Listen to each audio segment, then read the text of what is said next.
এই শীতে কোথায় বসে কিনা রোদ পোহাবো সে আর কোথায়। সাত তাড়াতাড়ি আজ সকাল সকাল তো আমার ঘুম ভেঙে গেল, কিন্তু রোদ মামারই তো দেখা নেই। কাল বৃষ্টির জল পড়ে বাইরে পেঁপে গাছের পাতাগুলো তো একদম চকচক করে আমার দিকে তাকিয়েছিল। তাই আজকে রোদের আর আশা কোথায়, নামলো তো জম ঠান্ডা। তারপরে তো গুটিয়ে পালালাম গুয়াহাটি হাইকোর্টে।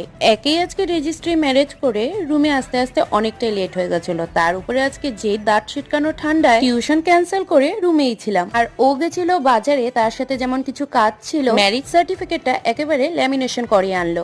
আজকে ওটা কি হলো যে তুমি আর আমি খাবো, আমি আমার মতো করে খাবো, এটাই আর কিছু না। ও আমার স্টাইলে করে একদম ভালো। আমার স্টাইল আলাদা, আমার স্টাইল আলাদা। দাঁড়িয়েছিলাম রাতের রান্না করব বলে, কিন্তু সে উনার স্টাইলে রান্না করবে বলে কেমন করে আমায় তাড়িয়ে দিল। যাকগে আমারই মজা। রান্না করেছিল ফ্রাইড রাইস আর মাংস স্টাইলে ডিম কষা। তবে মিহিদানা আজকে যা রান্না করলো আমি তো খেয়ে একেবারে হেরেই গেলাম।